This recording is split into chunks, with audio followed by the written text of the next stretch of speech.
యొక్క రేవంత్ రెడ్డి ఇనుపవాదముడు. ఆయన తెలుగుదేశంలో కాలు పెట్టిండు, తెలంగాణలో తెలుగుదేశం ఖతం.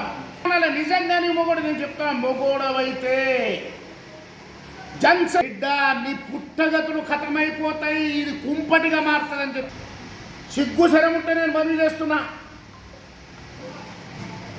నీకెందుకు భయం? నువ్వు దొంగ కాకుంటే నీకెందుకు భయం? భారతీయ జనతా పార్టీకి రజాకారులకు పట్టిన గతి పడుతుందట. నేను అడుగుతున్నా, నీకు అసలు నాలెడ్జ్ ఉందా? నీకు అసలు బుర్ర ఉందా అని చెప్పి సీఎంగా నేను అడుగుతున్నా. తెలంగాణ పరువు తీస్తున్న సీఎం ఏంది అని చెప్పి ఆయన ఏమంటాడా? మన పాకిస్తాన్కి, బంగ్లాదేశ్కి, ఇండియాకి ఒక్కరోజు స్వతంత్రం వచ్చిందట. అంటే ఎంత బుర్ర తలకాయలో ఉందా మోకాలలో ఉండదు అర్థమవుతుంది.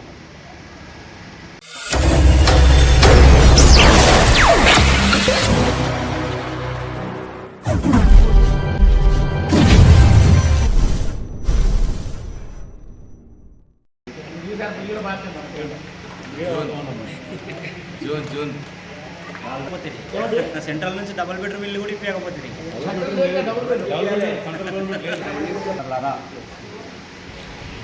పట్టణాధ్యక్షుడు మిర్చి వెంకటయ్య గారు, మున్సిపల్ ఫ్లోర్ రఘుపాల్ రెడ్డి గారు, మరియు జిల్లా దళితమోర్చా అధ్యక్షుడు కృష్ణ గారు, ప్రకాష్ గౌడ్ గారు, మరియు యువమోర్చా జిల్లా ఎలక్ట్రానిక్ మీడియా, ప్రింట్ మీడియా మిత్రులందరూ కూడా నమస్కారం.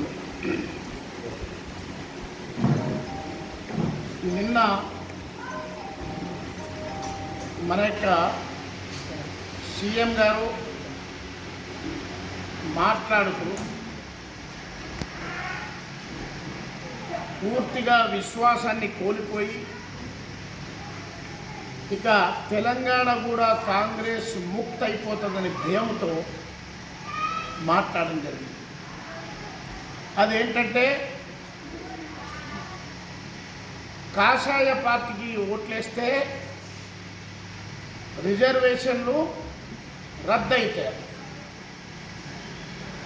రేవంత్ రెడ్డి గారు నిజంగా సీఎంగా మాట్లాడి ఉంటే, లేదు కాంగ్రెస్ పార్టీ అధ్యక్షుడిగా మాట్లాడుంటే, జన్సంఘ్ పీరియడ్ నుండి ఈ రోజు వరకు కూడా భారతీయ జనతా పార్టీ ఎన్నికల మేనిఫెస్టోలో చూపెట్టాలని చెప్పేసి నేను డిమాండ్ చేస్తున్నాను. అప్పటి నుండి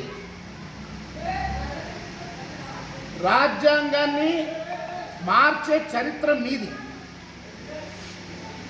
163 సార్లు రాజ్యాంగాన్ని మార్చింది. ఇప్పుడు నీవు ఉన్న పార్టీ వాళ్ళని చెప్పి మనం చేస్తున్నాం. అప్పుడు లేవు నీ పార్టీ. 1975లో రాజనారాయణ గారు నీ ఇందిరాగాంధీ మీద కేసు పెడితే ఎన్నికలు చల్లవని చెప్పేసి, ఆమె ప్రైమ్ మినిస్టర్గా ఉండడానికి వీల్లేదని చెప్పేసి అలహాబాద్ హైకోర్టు ఆర్డర్ ఇస్తే, రాత్రికి రాత్రి అమెండ్మెంట్ చేసి, రాజ్యాంగాన్ని అమెండ్మెంట్ చేసి, ఎమర్జెన్సీ విధించి దేశం మొత్తం కూడా జైలు చేసినటువంటి చరిత్ర మీదే మాదా అని చెప్పి నేను మనం చేస్తాను. రేవంత్ రెడ్డి మాట్లాడితే కాకి భగవద్గీత వర్ణించినట్టుండదు. మాట్లాడే ముందు ఆలోచన చేసి మాట్లాడాలని చెప్పి నేను మనం చేస్తాను. ఇంకో మాట చెప్పాడు, అసలు Bharatiya Janata party RSS ఎజెండాని implement చేస్తారు. అసలు ఆర్ఎస్ఎస్ సంస్థకు ఎజెండా ఉందా? వాళ్ళు చేస్తున్న పని ఏంటి? సర్వే జనా సుఖినో భవంతు, సర్వే సంతు నిరామయ అని చెప్పాడు ముందు. అరే ఈ భారతదేశంలో అందరూ సుఖంగా ఉండాలి, నా భారతదేశం హిందూ రాష్ట్రంలో ఎవరు కూడా దుఃఖించడానికి వీల్లేదు అని చెప్పి వారు ప్రయత్నం చేస్తున్నారు. కాబట్టి రేవంత్ రెడ్డి ఖబర్దార్, సంఘం పేరెత్తిన తప్పుడు ప్రచారం చెప్పినా నీకు తగిన బుద్ధి ప్రజలు చెప్తారని చెప్పి నేను మనవి చేస్తున్నాను. భారతీయ జనతా పార్టీకి రజాకారులకు పట్టిన గతి పడుతుందట. నేను అడుగుతున్నా, నీకు అసలు నాలెడ్జ్ ఉందా? నీకు అసలు బుర్ర ఉందా అని చెప్పి సీఎంగా నేను అడుగుతున్నా. తెలంగాణ పరువు తీస్తున్న సీఎం ఏందని చెప్పి ఆయన ఏమంటాడా? మన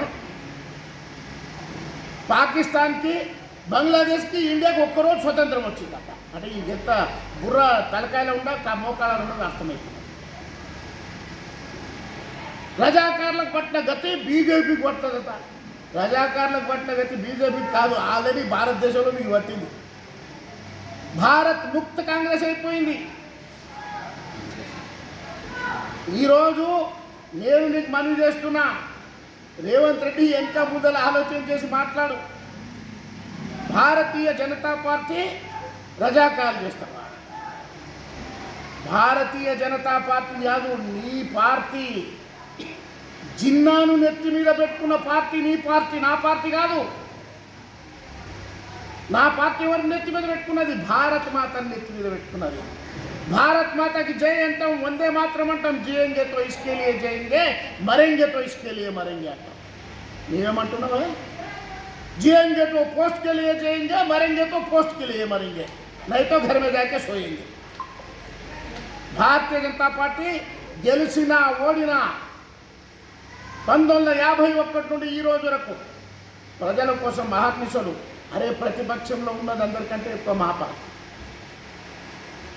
ప్రతిపక్షాల్లో ఏం చేయాలో, రూలింగ్లో ఏం చేయాలో భారతీయ జనతా పార్టీకి ఉన్న నాలెడ్జ్ నీకెక్కడిది. మూడో విషయం చెప్తారు, గుజరాతీయుల్లో ఆధిపత్యం ఎట్లా సాగనికి వీల్లేదు. అసలు నా గడ్డ మీద వచ్చి నన్నే మీరు బెదిరిస్తారా? నీకు బుర్ర ఉందావా? అసలు నీవేం చేసినావు? తెలంగాణ పౌరుషాన్ని గురించి మాట్లాడే అధికారం నీకు లేదు. తెలంగాణ ఉద్యమం నడిచేటప్పుడు ఏ పార్టీలో ఉన్నావు నువ్వు? తెలంగాణ ఉద్యమం నడిపేటప్పుడు చంద్రబాబు నాయుడు తీసుకొని వచ్చి ఇదే మద్దూరు లోపల మా తెలంగాణ ఉద్యమకారుల మీద లాఠీచార్జ్ చేస్తున్నావు. నీవు ఆ తెలంగాణ గురించి మాట్లాడింది. తెలంగాణ పౌరుషంతోనే నేను ఈసారి బొంద పెడతానని చెప్పి మనం చేస్తున్నా. అంటే ఇప్పుడు జరుగుతున్నది Telangana versus Bharatiya Janata party election అట. అవునా? తెలంగాణ వర్సెస్ భారతీయ జనతా పార్టీ జరుగుతున్నదే. ఏం మాట్లాడుతున్నావు? గుజరాత్లో డామినేషన్. నేను అడుగుతున్నానయ్యా, అందుకే గుజరాత్లో పుట్టినటువంటి గాంధీ మాత కూడా చెప్పిండు. ఏమని తెలుసా? అరే నాయన, ఈ కాంగ్రెస్ సంస్థని తీసేసేయండి, ఈ పేరును పెట్టొద్దండి అన్నాడు ఆయన. ఎవరు? గుజరాత్ ఆయన చెప్పి. సిగ్గు శరముంటే నేను మనవి చేస్తున్నా. అరే నిజంగా మన యొక్క సర్దార్ పటేల్ లేకుంటే, ఉక్కు మనిషి సర్దార్ పటేల్, అదే గుజరాత్లో పుట్టినటువంటి నాయకుడు లేకపోతే, పోలీస్ యాక్షన్ ఈ తెలంగాణ మీద చేయకుంటే ఈరోజు నువ్వు సీఎం అయ్యేవాడు అని చెప్పి మనవి చేస్తాను. మీ కాంగ్రెస్ వాళ్ళందరూ కూడా వ్యతిరేకం చేస్తే, సర్దార్ పటేల్ ఎవరిని వినకుండా పోలీస్ యాక్షన్ తీసుకొని తెలంగాణకు 1948 సెప్టెంబర్ 17 రోజు స్వతంత్రం వచ్చేటట్టు చేసినటువంటి మహానుభావుడు ఎక్కడ పుట్టిండా? గుజరాత్లో కాదా? జర బుర్ర తెచ్చుకో. ఈరోజు నువ్వు చెప్తున్నావు, అరే నిజంగా నీవు మొగోడవైతే, నిజంగా కాంగ్రెస్ పార్టీ అధ్యక్షుడు అయితే, నిజంగా నువ్వు ముఖ్యమంత్రి అయితే 17 సెప్టెంబర్ 1948లో స్వాతంత్రం వచ్చింది కదా, అమరవీరులకు సాక్షిగా ప్రాణాలు కోల్పోయారు, ఉద్యమాలు చేశారు, రజాకారులను తరిమికొట్టారు. మరి 17 సెప్టెంబర్ అఫీషియల్గా నిర్వహించు, ప్రకటించు. రేపు దమ్ముంటే, మా పార్టీ దమ్మున్న పార్టీ, రజాకారులకు వ్యతిరేకంగా పోరాడిన పార్టీ కాబట్టి ఈ ప్రభుత్వం పర్మిషన్ ఇవ్వనుకున్నప్పుడు కూడా అమిత్ షా గారు వచ్చి మా కిషన్ రెడ్డి గారి నాయకత్వంలో హైదరాబాద్ 17 సెప్టెంబర్ అఫీషియల్గా నిర్వహించినమా లేదా? ఈ బాబా మాకు చెప్పింది రజాకారుల గురించి. తాతకు దగ్గు నేర్పుతారని జూటా మాట్లాడేది బంద్ చేయి ఆయన అంటాడు. అసలు ఆయన నోటీస్ వస్తే తెలంగాణ వాళ్ళకి అవమానం అట. ఓటుకు నోట్ల మరి ఇరుకబడి బెయిల్ మీద ఉండవు కదా, అది ఎవరికని మా అవమానము? నోటు కోట్ల ఇరుక్కబడినటువంటి సన్యాసిని సీఎం చేసినామని చెప్పి ఈరోజు తెలంగాణ వాళ్ళతో బాధపడుతుంది. ఈయన ఎక్కడూ తెచ్చుకొని పెట్టుకుంటున్నా నాయన. జూటా కోరు మనిషి, లప్పుట్ మాట్లాడే మనిషి, 6 గ్యారెంటీలు అని చెప్పి అందరు కొంపలు ఆర్పేసారు. నరేంద్ర మోదీ అదే పని చేసిందా? నరేంద్ర మోదీ ఏం చెప్పిండో చేసిండు, చేయడమే కాదు అకౌంట్లో వేయించింది. మరి నీవేమన్నాయినా ఈరోజు భారతదేశాన్ని పాలించే ప్రధానమంత్రి గురించి ఆయన మాట్లాడుతున్నా అంటే ప్రధానమంత్రి ఈ తెలంగాణ ప్రధానమంత్రి కాదా? మళ్ళీ నీవే చెప్తూ నీవు అన్నావని చెప్పేసి నీ నోరా పోరా, ఎప్పుడు అన్నా అంటావు తెలియదు, ఎప్పుడు ఏమంటావు తెలియదు. ఇంకో విచిత్రమైన పరిస్థితి ఏంటంటే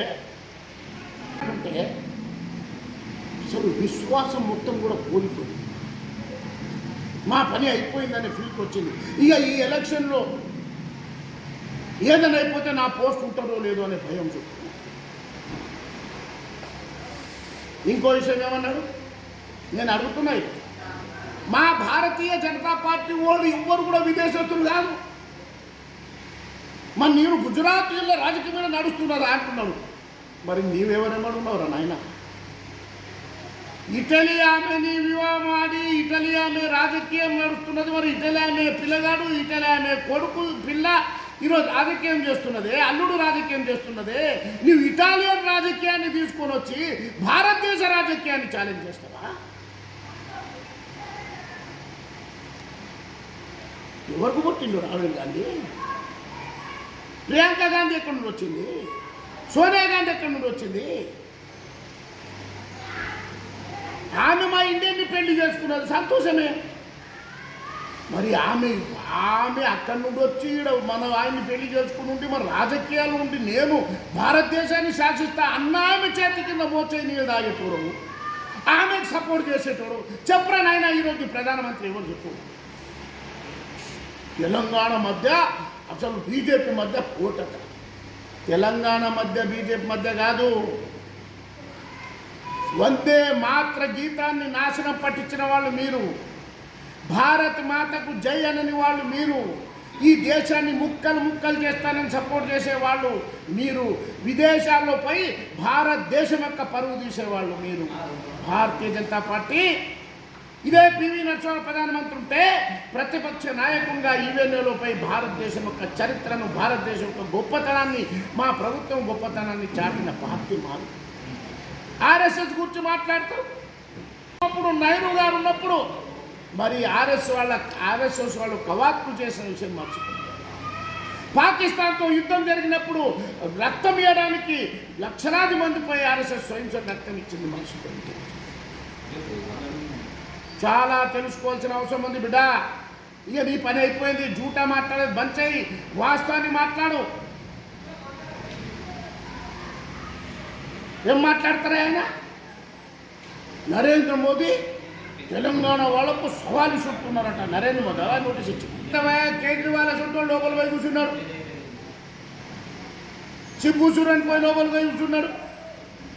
नरेंद्र मोदी कोई चोर को छोड़ता नहीं. నీకెందుకు భయం?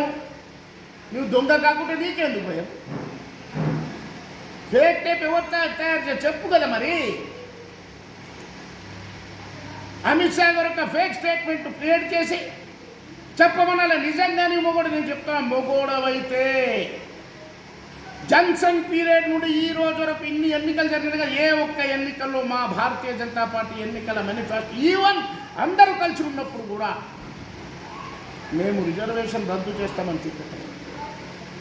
నరేంద్ర మోదీ సాక్షాత్ వచ్చి మందకృష్ణ మాదిగా మీటింగ్ పెడితే కమిటీ వేసి వీళ్ళకి న్యాయం జరగాలని ఆలోచించారు. ఇంకోటి విచిత్రం ఏంటంటే బీసీల రిజర్వేషన్ కేంద్రం నిలుస్తారా? ఇలా మతపరమైన రిజర్వేషన్ లేవట. మతపరమైన రిజర్వేషన్ ఉన్నాయా లేదా అనేది మీకు తెలుస్తుంది. భారతీయ జనతా పార్టీ ఎప్పుడు కూడా మన యొక్క అంబేద్కర్ యొక్క రాజ్యాంగానే కాదు, అంబేద్కర్ యొక్క పంచ తీర్థాలని ఈ దేశంలో క్రియేట్ చేసింది నరేంద్ర మోదీ. ఆయన చదివిన ప్లేస్లో, ఆయన పుట్టిన ప్లేస్లో, ఆయన పెరిగిన ప్లేస్లో, ఆయన ఎక్కడైతే తపస్సు చేసి ఆ మొత్తం ప్రాంతానికి కూడా 5 ప్రాంతాలు పంచ తీర్థాలుగా చేసినటువంటి వ్యక్తి నరేంద్ర మోదీ. అసలు నరేంద్ర మోదీ ఫార్వర్డ్ క్లాస్ ఉండనట, బీసీ క్లాస్ అంటే నరేంద్ర మోదీ చేస్తాడు. అయిపోయింది. విచిత్రమైన పరిస్థితి. మా దగ్గర బలిజ కమ్యూనిటీ ఉంది, మొన్న బీసీలలో మార్చంటే ఏమన్నట్ల? స్టేట్ వాళ్ళు బీసీ ఎట్లా చేయాలి, ఎస్సీ ఎవరిని ఎట్లా చేయాలి అనేది బీసీ కులాల గురించి స్టేట్ పార్టీ ఆలోచన చేస్తారు.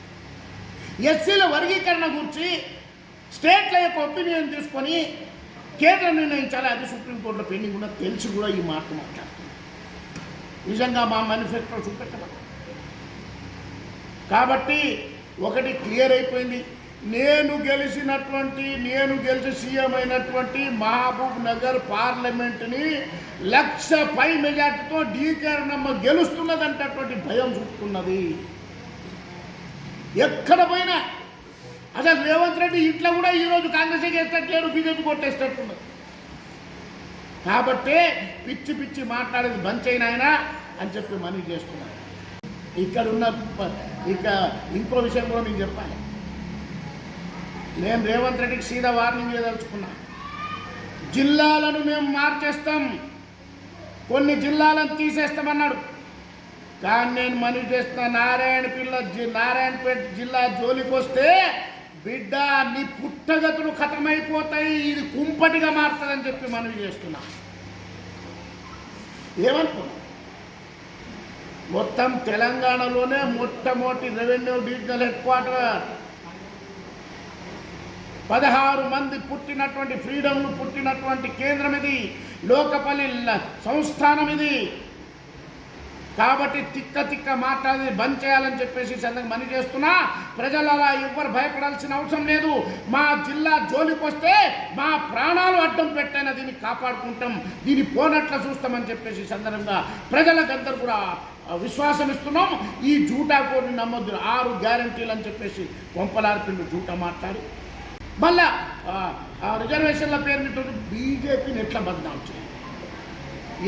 ఏమి చెప్పినా రేవంత్ రెడ్డి ఈరోజు నీ క్యాండిడేట్ రాముని బొమ్మ పెట్టుకునే పరిస్థితి వచ్చింది. ఢిల్లీలోనేమో కోట్ల రామునికి వ్యతిరేకంగా అఫిడవిట్ వేస్తాం, ఈడనేమో మా క్యాండిడేట్ ఫోటో పెట్టుకొని దిగుతాడు భార్య ఆయన కలిసి. శుభాకాంక్షలట శ్రీరామనవమి. సిగ్గుశరం ఉందా? బజార్లో తిట్టి ఇంట్లో కాలు మొక్కే వ్యాపారం. కాబట్టి భారతీయ జనతా పార్టీ రామలలా హం ఆయేంగే, మందిర్ వహీ బనాయేంగే అన్నాం. మేము ఇబ్బందులన్నీ తొలగిస్తామన్నాం, బరాబర్ తొలగించి రామ మందిరం నిర్మాణం చేస్తాం. ఇంకోటి ఏమన్నా, ఎల్కే అద్వానీ గారు రిజర్వేషన్ వ్యతిరేక యాత్ర తీసిందంట 1990. ఇక దీనికంటే మూర్ఖత్వం ఏమైనా ఉంటుందా? సోమనాథ్ నుండి అయోధ్య యాత్ర, రామ మందిర నిర్మాణానికి మేము అడ్డంకులు తొలగించాలి అని చెప్పి ఆయన యాత్ర పెట్టి నారాయణపేట కూడా వచ్చింది, మీకు అందరూ తెలుసు, మా జిల్లాలో కూడా వచ్చింది, కొడంగల్. ఇంత జూట మాట్లాడుతున్నాను.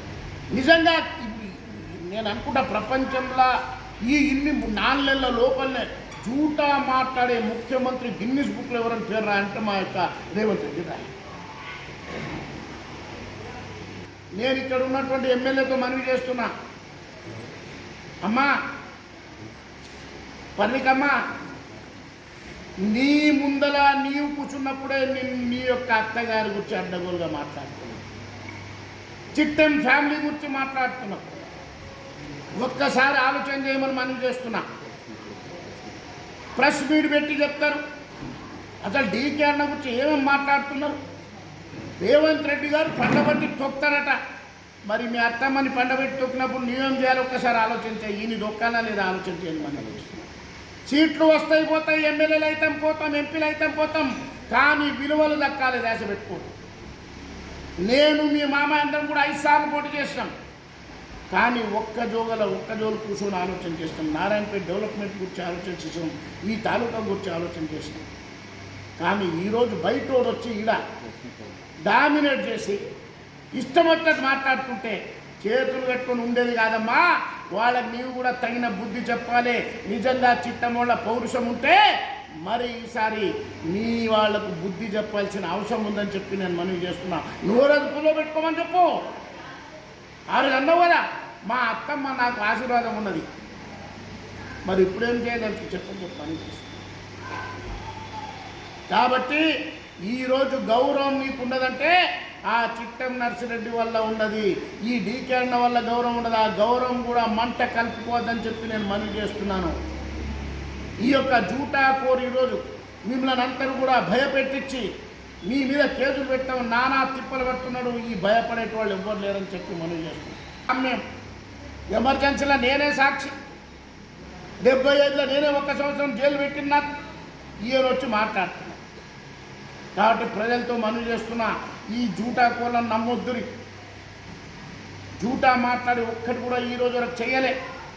బీజేపీ వల్లనే బీదలకు ఈరోజు ఏమైనా న్యాయం జరుగుతున్నదంటే మొదటిసారి స్వతంత్రం వచ్చినప్పటి నుండి మన ఇంట్లో కుండలో బియ్యం నుండి తీసుకొని, మన పొయ్యి నుండి తీసుకొని, దర్శకుల గురించి తీసుకొని, రైతుల గురించి తీసుకొని, అన్ని రంగాలకు కూడా సహాయం అందించినటువంటి ఏకైక నాయకుడు. మందిరం కానీ, విదేశాలలో ఎక్కడ పోయినా మనకు దొరికేటటువంటి గౌరవం కానీ కేవలంగా నరేంద్ర మోదీతోనే జరుగుతుంది.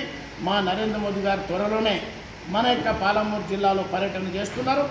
ఆ డేటు ప్లేస్ కూడా త్వరలోనే మీకు 2 రోజులు అనౌన్స్ చేస్తామని చెప్పేసి ఈ సందర్భంగా మనవి చేస్తూ, ప్రజలందరూ కూడా ఈ దొంగల మాటలు వినకుండా, ఈ ఇటాలియన్ కాంగ్రెస్ వాళ్ళ మాటలు వినకుండా భారతీయ జనతా పార్టీ, స్వచ్ఛమైనటువంటి భారతీయ జనతా పార్టీ, నరేంద్ర మోదీ నాయకత్వం, నడ్డా గారి అధ్యక్షతన జరుగుతున్న పార్టీకి మీరు అవకాశాలు ఇవ్వాలని చెప్పేసి బీసీల గురించి మాట్లాడేవాళ్ళు 27% బీసీల మంత్రులు ఈరోజు భారతీయ జనతా పార్టీ.